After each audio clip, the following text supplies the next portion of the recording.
لا إله إلا الله محمد رسول الله عليه صلاة الله وآله والأحبة.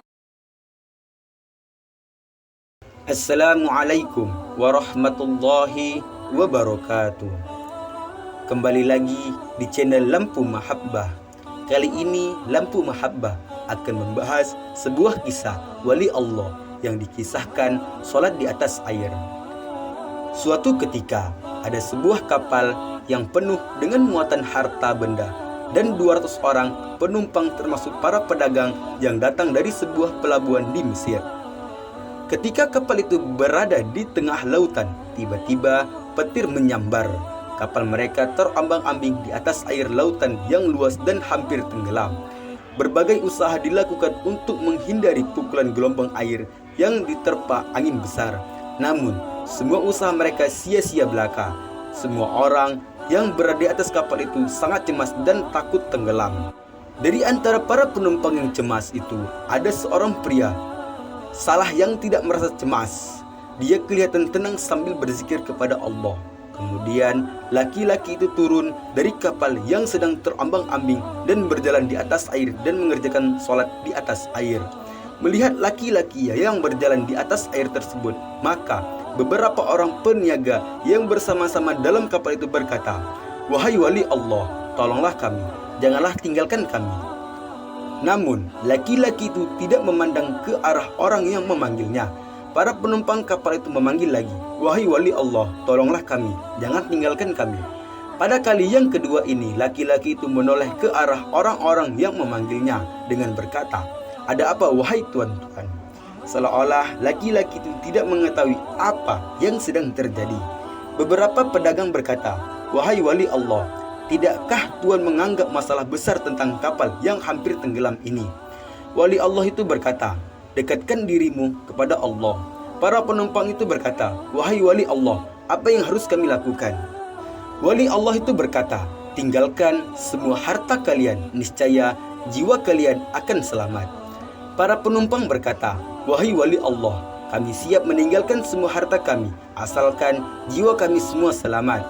Wali Allah itu berkata lagi, "Turunlah kalian semua ke atas air dengan membaca Bismillah." Maka sambil membaca Bismillah, satu persatu mereka turun ke atas air dan berjalan menghampiri wali Allah yang sedang duduk di atas air sambil berzikir. Tidak berapa lama kemudian, maka kapal yang menanggung muatan seharga ratusan juta itu pun tenggelam ke dasar laut. Dengan demikian, maka habislah semua harta benda perniagaan yang mahal-mahal terbenam di kelautan. Semua penumpang jadi bingung dan tidak tahu apa yang harus mereka lakukan. Lalu mereka berdiri di atas air sambil melihat kapal yang tenggelam itu. Salah seorang dari para pedagang itu bertanya kepada wali Allah, "Wahai wali Allah, siapakah sesungguhnya Tuhan ini?" Wali Allah itu menjawab, "Saya ialah Uwais Al-Qarni." Pedagang itu bertanya lagi, "Wahai wali Allah, sesungguhnya di dalam kapal yang tenggelam itu terdapat harta yang dikirim oleh seorang jutawan Mesir untuk fakir miskin di Madinah." Wali Allah berkata, "Sekiranya Allah mengembalikan semua harta kalian, adakah kalian betul-betul akan membagikannya kepada orang-orang miskin di Madinah?" Pedagang itu berkata, "Betul Tuan, kami tidak akan menipu wahai wali Allah."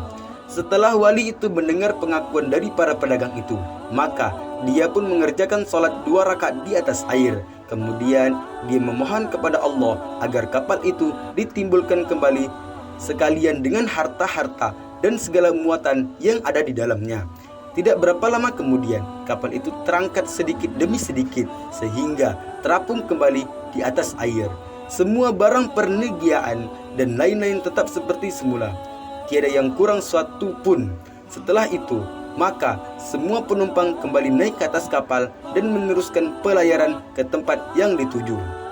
Ketika sampai di kota Madinah, maka pedagang yang telah berjanji dengan wali Allah itu tadi terus menunaikan janjinya dengan membagi-bagikan harta kepada fakir miskin Madinah sehingga tiada seorang pun yang tertinggal. Uwais radhiyallahu anhu adalah tabi'in yang paling utama berdasarkan dalam riwayat lainnya dari Umar bin Khattab radhiyallahu anhu, Rasulullah sallallahu alaihi wasallam bersabda, sesungguhnya tabi'in yang paling terbaik adalah seorang pria yang bernama Uwais. Ia memiliki seorang ibu dan dulunya berpenyakit kulit, yaitu tubuhnya ada putih-putih. Perintahkanlah padanya untuk meminta ampun untuk kalian. Hadis riwayat Muslim nomor 2542. Terima kasih kepada sahabat-sahabat sekalian yang telah mengunjungi channel ini. Saya mengucapkan ribuan terima kasih dan memohon maaf bila ada kekurangan atau kecerobohan di dalam kisah ini, karena kesempurnaan hanyalah milik Allah Subhanahu wa Ta'ala. Ayo, dukung channel ini supaya semakin berkembang dengan menekan tombol subscribe, like, dan nyalakan loncengnya, supaya sahabat-sahabat tetap terus terupdate tentang kisah-kisah baru dari channel ini. Sekian dan terima kasih. Wassalamualaikum warahmatullahi wabarakatuh.